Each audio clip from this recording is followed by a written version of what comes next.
What is up, guys? So it's time. I want to do the end of season review on the gun, on the Franchi Affinity 3. Yes, I said Affinity this time, not Infinity. So obviously, first thing you always do is we check our gun, make sure it's clear. Gun's clear, none of the mag, so we're good. So first thing is about the gun. Absolutely love it. I have zero complaints about it. It absolutely ran phenomenal. The only issue I ever had was it was user error, me. We did that hunt with Dive Bomb Industries, the Dive Bomb Squad guys. We had Kyle, Cade, and Forrest. By far, hunt of a lifetime. It was super cool hunt with those guys. The one issue that I was having, and again user error, was I had the shot cam on here. I love the shot cam. It's nice. Get good footage with it. Skeet shooting with it too is nice. See where I'm at. See if it's me or whatever it be. But what I was doing, instead of just smacking the gun to wake it up, I was bouncing my gun. I've seen other people do it. Is smack their gun. Well, what I was doing when I was smacking it, it would throw the gun out of battery, so gun would not fire. Literally, what would happen was the bolt would rotate just enough where I'd pull the trigger and it would just click. You just hit it again and it would fire. So actually re-rack, your shells flying out, unspent shell. Very frustrating, obviously, when the birds are flying in. But learned that real quick. Kyle goes, "Quit slamming your gun on the ground. That's what it is." And he was absolutely right. So ever since then, I stopped doing that. I just do a little light. All you gotta do is light smack the gun if you have the shot cam, and it wakes it up so that it obviously knows when you're gonna shoot. And when you shoot, it's the only time it records. So I actually took the shot cam off a little while back. Just became more of a hindrance to me. I absolutely loved it in the beginning, for shot placements and whatnot. But I caught myself a lot of times, being too worried about the cameras, not having fun. I wish I would have got a lot more footage this season.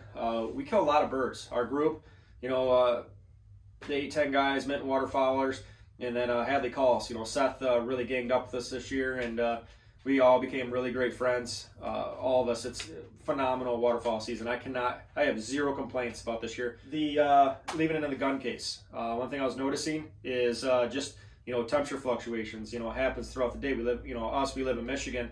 It could be below freezing in the morning and like 50, 60 in the in the evening. That temperature fluctuation. You pull your gun out, everything's it's got moisture all over it. Things rust. So I've noticed a few things that rust. That's on me. Not getting out of the case.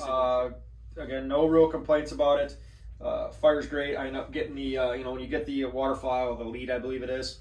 This gun right here with the Optifade with the the bronze Cerakote. You get your three three chokes, 3 or 4 different chokes.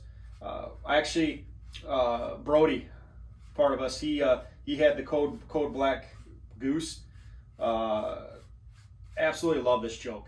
So I tried it in my gun. We were out shooting some skeet and we were shooting some steel pattern, and I put his choke in my gun, and it was amazing. I was holding great groups, even with different types of shells. Because let's be honest, this season, we all want to shoot a certain shell, but I'm sorry, this year we couldn't. When we went to North Dakota, I myself purchased 19 boxes of shells. I wanted to make sure everybody had enough in case somebody ran out, everybody keeps shooting.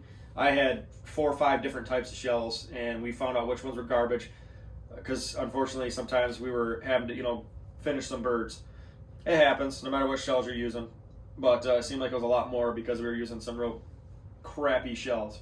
Which next year we're not going to do that. We're going to be in contact with a pretty big manufacturer. We're going to try some new stuff this year. We're going to buy a few cases of it, hopefully, and we'll all run that. Hopefully it all works good and kill more birds. Do we really need to kill more? But again, chokes. Make sure you, talking about chokes, make sure you, every once in a while throughout the season, is unscrew this thing and screw it back in, clean those threads up. I mean, these things get just nasty. When you clean your gun, clean your chokes out too. That thing's rusting on. Seth from Hadley Calls, he was sending me a video. He had to do all kinds of stuff to get his choke out of his gun because he wanted to, go to a different style choke. He couldn't even get the damn thing out. He had to do a lot of work to get it out. So if you clean it, you just something you don't think about to pop that bad boy out. You're used to, tearing everything down, cleaning the trigger, chamber, everything like that. But gotta remember to clean that stuff, But the gun, I mean, it took a beating this year. I mean, we hunted almost every single weekend.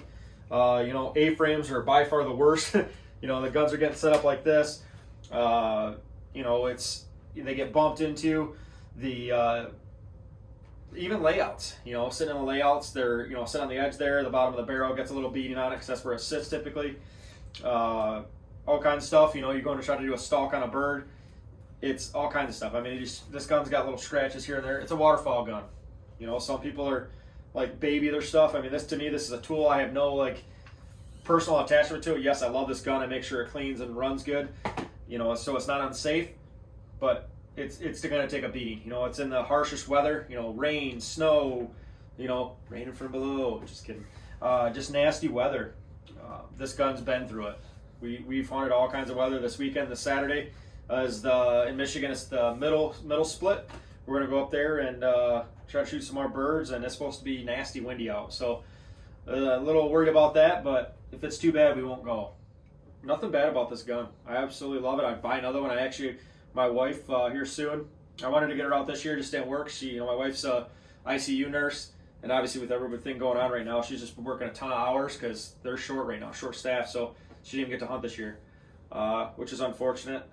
We still have a little bit obviously left with our splits coming up, and then the Lake Goose. Maybe I'll get her out. Thinking about going to get another one of these, or in a 20 gauge, because I absolutely love this Franchi Affinity 3.